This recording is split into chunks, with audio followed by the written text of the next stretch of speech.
Hi all and welcome to this channel The Literature Diet. Today we will be covering this topic of metaphysical poetry, which is also a very important part of MEG01. Here are the video chapters. So we will be covering introduction, the origin of metaphysical poetry, list of metaphysical poets, definition and explanations, where we will dive deep into the topic so that you can get the material for your answers and notes, and then we will see some poem examples from John Donne, and then we'll move towards the importance of metaphysical poetry, followed by conclusion. So let's start. Introduction. Metaphysical poetry is a style of poetry that emerged in the 17th century, mainly in England. It is also known for its intellectual and philosophical themes, complex imagery and the use of wit and elaborate metaphors. सो इसका मतलब क्या है कि metaphysical poetry जो थी वो 17th century के around start हुई थी इंग्लैंड में. एंड ये पोइट्री इसलिए फेमस है because of its intellectual and philosophical themes. Like metaphysical का मतलब होता है बियॉन्ड द फिजिकल वर्ल्ड. तो इसमें जो टॉपिक्स थे वो बहुत ऐसे फिलोसॉफिकल थीम्स कवर करते थे जो कि नॉर्मल ह्यूमन उस पर उतना नहीं ध्यान देता है. These poets often explore topics like love, religion and nature of existence. So ये जो poets थे ये लोग कौन से topics पे poem लिखते थे? वो थे love, religion, nature of existence and etc. Characterized by its intellectual exploration of complex ideas, often blending the spiritual with the physical. This unique style of poetry delves deep into the themes of love, faith and nature of existence using elaborate conceits and paradoxes to provoke thought and challenge conventional thinking. तो इसकी specific characterisations क्या थी कि ये जो poets है ये complex से कॉम्प्लेक्स आइडियाज़ एक्सप्लोर करते थे एंड अपने खुद के एक्सपीरियंसेस अपनी पोएम्स में डालते थे. आसपास वो जो देखते थे, जो ऑब्जर्व करते थे, वो सब अपनी यूनिक स्टाइल ऑफ पोइट्री में हमें प्रेजेंट करते थे. जैसे कि लव, फेथ, एग्जिस्टेंस, इन सब के बारे में बात करते थे. And elaborate conceits. अब कंसीट्स का मतलब क्या है? इसका मतलब कि ये लोग खुद में बहुत प्राइड लेते थे कि ऐसी टॉपिक्स अभी तक किसी ने एक्सप्लोर नहीं किया, तो ये बहुत प्राइड से अपनी पोएम्स लिखते थे एंड बहुत ऐसे एक्सटेंडेड मेटाफोर्स यूज़ करते थे जो कि एक नॉर्मल डेली लाइफ में इंसान नहीं यूज़ करता है. तो उसके एग्जाम्पल्स हम आगे देखेंगे. Next is the origin. Originating from the works of John Donne, the term metaphysical was first used by Samuel Johnson to describe a group of poets known for their use of extended metaphors and their ability to explore complex ideas through poetic language. So, ये जो word है metaphysical, it was first coined by Samuel Johnson. तो Samuel Johnson ने एक group of poets को ऐसे metaphysical की category में नेम किया था. तो उन्होंने किस बेसिस पे इन्हें कैटेगराइज किया कि इनकी पोएम सिमिलर टाइप की थी कि सबके सब एक्सटेंडेड मेटाफोर्स यूज़ करते थे और सभी के पोएम्स में ऐसे कॉम्प्लेक्स आइडियाज़ को एक्सप्लोर किया गया था. Samuel Johnson first coined the word metaphysical under Abraham Cowley biography and group them according to their poem styles, showcasing the metaphysical poets wanted to show how witty they are and how much knowledge they have about things. तो ये जो word है metaphysical, ये हमने सबसे पहले देखा था कि सैमुअल जॉनसन ने एक बुक लिखी थी 18th सेंचुरी में. बुक का नाम था lives of the most eminent English poets. हाँ, एंड ये बुक एक बायोग्राफी थी 52 पोएट्स के ऊपर. ये शॉर्ट बायोग्राफी थी.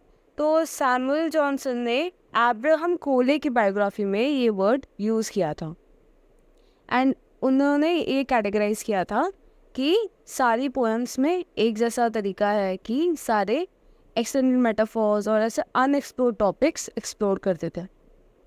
ये जो मेटाफिजिकल पोइट्स हैं, ये मेटाफिजिकल पोइट्स अपनी पोइट्रीज़ को पब्लिश नहीं करना चाहते थे एंड मोस्टली ये सारी पोइट्रीज़ मेटाफिजिकल पोइट्स के डेथ के बाद ही पब्लिश हुई थी इन लेट एलिजाबेथन एरा. तो ये है लिस्ट ऑफ मेटाफिजिकल पोइट्स. मैंने टॉप 10 मेटाफिजिकल पोइट्स के नाम आपके सामने प्रेजेंट कर दिए हैं. John Donne, George Herbert, Andrew Marvell, Henry Vaughan, Richard Crashaw, Abraham Cowley, जिसकी बायोग्राफी के अंदर हमने देखा था कि सैमुअल जॉनसन ने ये वर्ड यूज़ किया था first time. Thomas Traherne, Edward Taylor, John Cleveland, Katherine Philips. and John Donne was the most eminent and important metaphysical poet in this whole list. तो हम क्या देख रहे हैं कि जॉन डोन ने ही ये मेटाफिजिकल का ट्रेंड स्टार्ट किया था, एंड बाकी जो पोइट्स थे उन्होंने जॉन डोन को फॉलो किया था, एंड आपको उनकी पोएम में जॉन डोन का ऐसे इन्फ्लुएंस देखने को भी मिलेगा. नेक्स्ट है डेफिनेशन एंड एक्सप्लेनेशन. ये है आपके आंसर का कंटेंट जो आप मेन बॉडी में लिखेंगे. Metaphysical poetry is characterized by its use of conceits, which are extended metaphors that link seemingly unrelated ideas or objects. तो जैसा कि अभी तक हमने देखा कि इस पोएट्री में बहुत ऐसे मेटाफर्स यूज़ होते हैं, एंड वो किसको कनेक्ट करते हैं कि दो अनरिलेटेड आइडियाज़ या टॉपिक्स को. जैसे हम आगे एक्सप्लेनेशन में देखेंगे कि जॉन डोन ने कैसे एक फ्ली जो कि एक इंसेक्ट है उससे लव को कंपेयर किया था. These conceits often challenge the reader's understanding and invite deeper contemplation. तो these poems which you go through, the metaphysical poems, ये एक इंसान को ऐसे like force करता है कि इन सब topics के बारे में सोचना. The poets of this era were influenced by the intellectual movements of the time, such as Renaissance humanism and the rise of science. They sought to blend these intellectual ideas with poetic expressions, creating a style that is both thought-provoking and rich in imagery. तो ये जो era था वो intellectual movement का time था, like Renaissance के time पे, and science भी अब बहुत तरक्की कर रहा था. तो इन पोइट्स ने क्या किया, इन्होंने अपने इंटेलेक्चुअल आइडियाज़ को पोएटिक एक्सप्रेशन में कन्वर्ट करके हमें ये poems the. Overall metaphysical poetry is known for its innovative use of language, its exploration of complex themes, and its ability to engage readers in deep philosophical contemplation. In the context of metaphysical poetry, a conceit is an extended metaphor that compares two very dissimilar things in a surprisingly or clever way. Conceits often involve intellectual ideas, unusual comparisons, and elaborate imagery. These are used to create deeper meaning or to draw complex comparisons between two seemingly unrelated things. Conceits were a common feature of metaphysical poetry used by poets such as John Donne and George Herbert to explore complex themes and ideas. तो इसमें हम क्या देख रहे हैं कि conceits क्या थे, which involved intellectual ideas and unusual comparisons थे, कि ताकि वो लोग एक नॉर्मल सी चीज़ में डीपर मीनिंग निकाल पाए एंड उसको थोड़ा कॉम्प्लेक्स इमेजरी के थ्रू रीडर के सामने प्रेजेंट कर पाए, कि you will have an image running at the back of your mind when you are going through a poem. So this is what the poets wanted, which they were quite successful to do.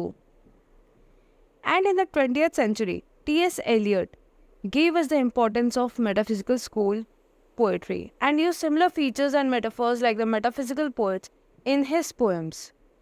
Eliot also wrote an essay on metaphysical poets. Samuel Johnson के बाद हम देख रहे हैं कि T.S. Eliot in the 20th century भी metaphysical में काफ़ी इंटरेस्ट ले रहे थे. उन्होंने एक ऐसे भी लिखा है मेटाफिजिकल पोएट्स के बारे में. The list of poets mentioned earlier are of Jacobean era. Only John Donne, usually called the monarch of wit, was alive in both Elizabethan and Jacobean era. But all these works were published in the late Renaissance in the year 1633. तो हम देख रहे हैं कि सारे जो list of metaphysical poets हैं वो मोस्टली जैकोबियन एरा के हैं, बट ओनली जॉन डोन जो थे उन्होंने दोनों एरा देखे हैं, एलिजाबेथन भी एंड जैकोबियन भी. John Donne, through his poem, always wanted to show that he is not satisfied with the outer world and never used smooth and simple patterns for his poetry, unlike the other poets of the Elizabethan era.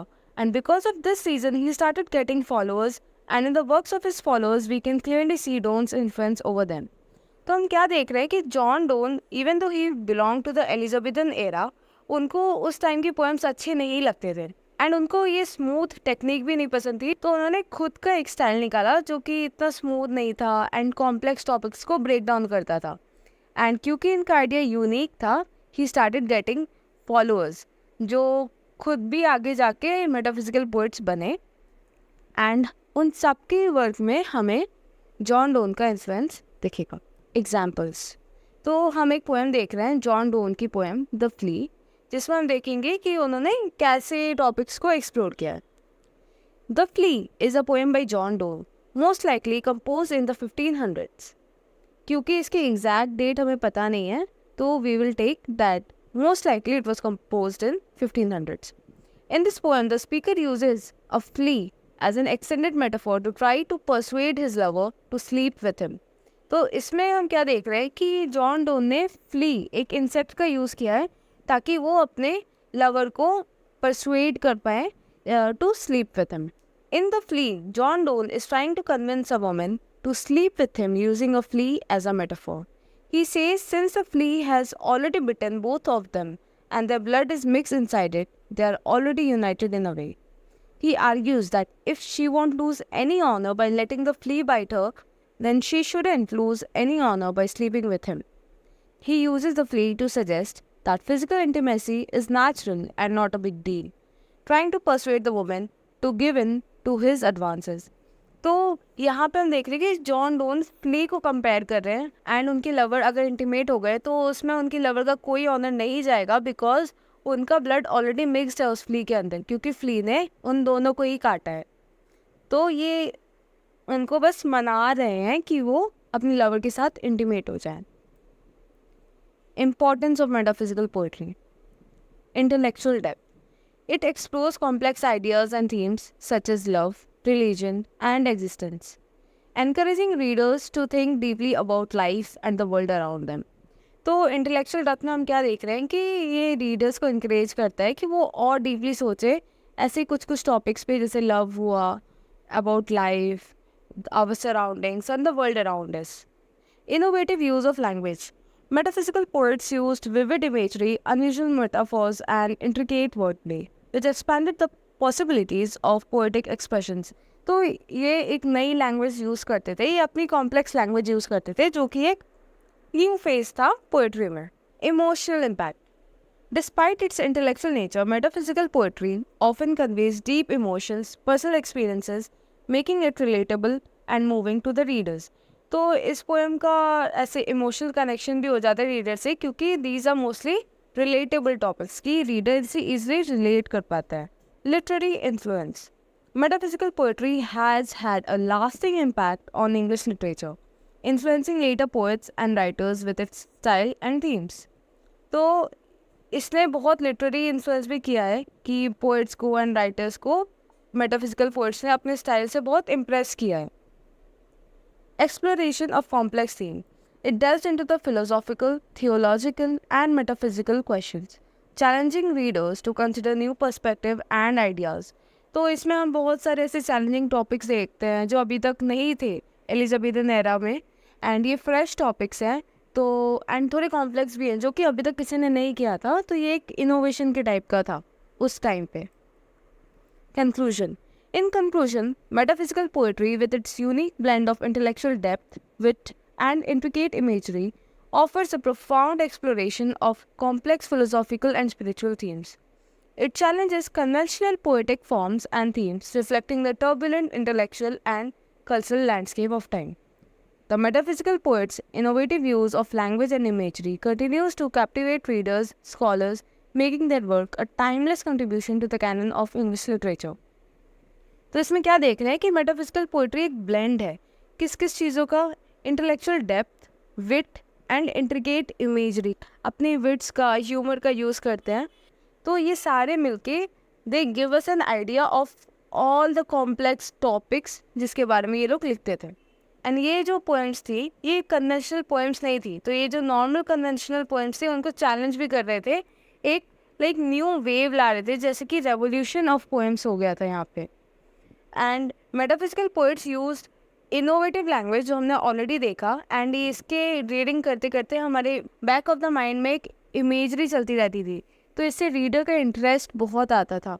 And इस वजह से scholars and other writers भी बहुत impress हुए and इस work से वो काफ़ी अट्रैक्टेड हो गए थे, जिस वजह से मेटाफिजिकल पोइट्रीज को कैनन ऑफ इंग्लिश लिटरेचर बोला जाता है. So that was it.